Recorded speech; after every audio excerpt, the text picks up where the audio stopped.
Shalom semuanya, bertemu kembali dengan saya Kersogo di channel ini. Di kesempatan ini saya akan mengajak kita berita yang sedang rame terkait dengan pernyataan Ustadz Abdul Somad, di mana dia pernah cerita pada waktu dia diundang untuk membayar pajak. Pas dia di kantor pajak malah dia ceramahi semua pegawai pajak. Captionnya begini teman-teman, ditagi bayar pajak, UAS langsung ceramahi petugas, neraka jahanam tempat kalian. Nah, kita mau baca dulu seperti apa beritanya teman-teman. Saya coba perbesar ya tulisan ini. Pendakwa yang biasa disapa UAS ini mengaku suatu hari dipanggil petugas pajak untuk membayar pajak penghasilan dari channel YouTube-nya. Entah dihitung dari mana yang bikin sang ustadz bingung karena dia diminta bayar pajak dari kanal YouTube-nya yang disebut berpenghasilan 150 juta per bulan. Wow. Jadi penghasilan channel YouTube UAS itu sekitar 150 juta. Nah, sebagai orang yang taat pajak, UAS pun datang ke kantor pajak dan mendapatkan penjelasan tersebut. Saya taat pajak, orang bijak taat pajak. Saya datang sebagai warga negara memenuhi panggilan kepala pajak, ucapnya. Begini ya Ustadz, sudah kami cek, ternyata pendapatan YouTube satu bulan 150 juta. Ustadz bayar pajak, kata petugas pajak. Tak langsung mengiyakan karena merasa tak menikmati uang YouTube. Dia, maksudnya di sini Ustadz Abdul Somad, juga mempertanyakan bagaimana cara penghitungan penghasilan YouTube-nya. Dia menjelaskan jika penghasilan YouTube-nya itu tak dinikmati seorang diri. Nah, Bapak cek kemana duit itu mengalir dari YouTube. Tak seperak pun, ya, tak seperak pun ke rekening saya.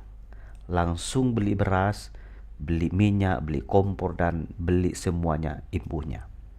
Sang ustadz jadinya menceramahi petugas pajak untuk bersedekah.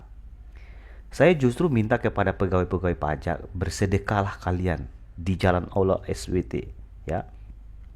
Karena kalian menghitung dan mengumpulkan uang. Kalau kalian tidak bisa bersedekah, zalim aniaya neraka jahanam tempat kalian, ucapnya di dalam ceramah tersebut. Cuma ngomongnya enggak sekeras itu. Kalau kalian tidak bersedekah, kalian masuk neraka jahanam, tuturnya. Ustadz Abdul Somad mengatakan hal itu karena dirinya merasa ada yang tak benar dan tak sesuai saat ditagih bayar pajak.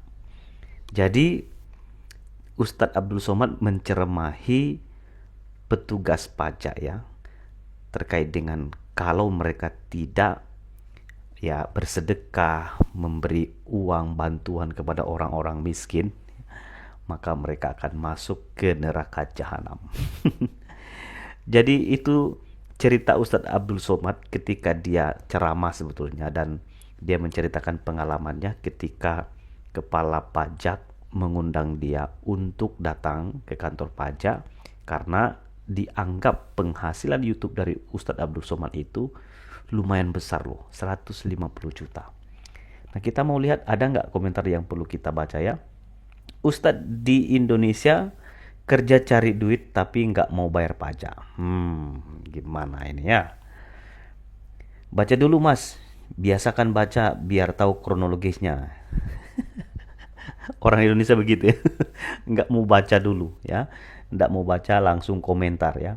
Yang nagih pajak nggak tahu mereka kan ahli surga. Dari Mamat ya, tangkap Abdul Somad pemecah belah NKRI. Waduh, pasti dia sudah dapat golden ticket masuk surga. Wah, UAS ujian akhir semester.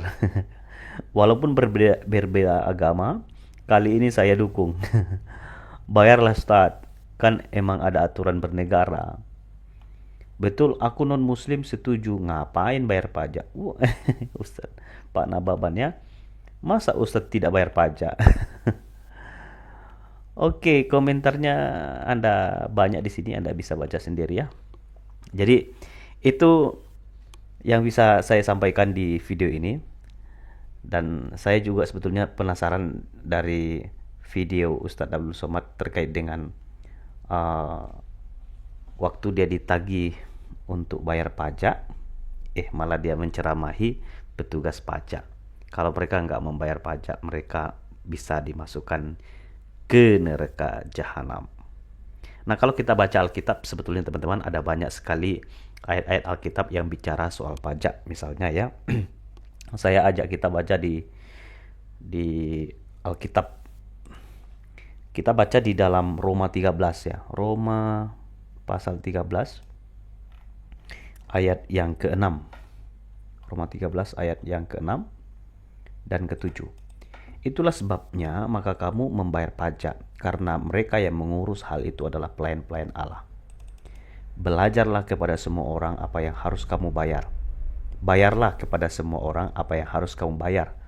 Pajak kepada orang yang berhak menerima pajak, cukai kepada orang yang berhak menerima cukai, rasa takut kepada orang yang berhak menerima rasa takut, dan hormat kepada orang yang berhak menerima hormat. Jadi Alkitab pun sendiri memerintahkan kita untuk kita boleh membayar pajak. Ada pertanyaan yang pernah disampaikan oleh orang kepada Yesus ya, terkait dengan apakah kami diperbolehkan membayar pajak ya. Kita baca di dalam Lukas pasal 22. Lukas pasal 20 ayat 22. Apakah kami diperbolehkan membayar pajak kepada kaisar atau tidak? Nah, ini diajukan untuk mencari kesalahan Yesus sebetulnya ya. Tetapi Yesus mengetahui maksud mereka yang licik itu, lalu berkata kepada mereka, "Tunjukkanlah kepadaku suatu dinar, gambar dan tulisan siapakah ada padanya?" Jawab mereka, "Gambar dan tulisan kaisar." Lalu Yesus berkata begini ya, "Kalau begitu berikanlah kepada kaisar apa yang wajib kamu berikan kepada kaisar, dan kepada Allah apa yang wajib kamu berikan kepada Allah." Jadi di sini Yesus sangat bijak ketika dia ditanya apakah kami diperbolehkan untuk membayar pajak ya, membayar pajak kepada kaisar atau tidak. Nah, Yesus menjawab dengan jawaban yang sangat luar biasa ya. Dia minta, "Tunjukkanlah kepadaku suatu dinar." Lalu dia tanya gambar dan tulisan apakah yang ada padanya. Maka mereka menjawab, di dinar itu ada gambar dan tulisan kaisar. Maka Yesus jawab begini, "Kalau begitu berikanlah kepada kaisar apa yang wajib kamu berikan kepada kaisar." Nah, ini bicara soal pajak ya, kepada kaisar atau kepada pemerintah. Dan kepada Allah apa yang wajib kamu berikan kepada Allah. Nah, itu adalah jawaban yang sangat luar biasa yang Yesus jawab ketika dia ditanya, "Bolehkah bayar pajak?" Dan jawaban Yesus sangat luar biasa. Jadi di dalam kekristenan pun orang diajarkan untuk membayar pajak kepada pemerintah, dan kita harus mentaati itu. Tuhan memberkati. Itu saja videonya. Kiranya video ini boleh menjadi berkat, memberikan edukasi bagi kita. Tuhan memberkati.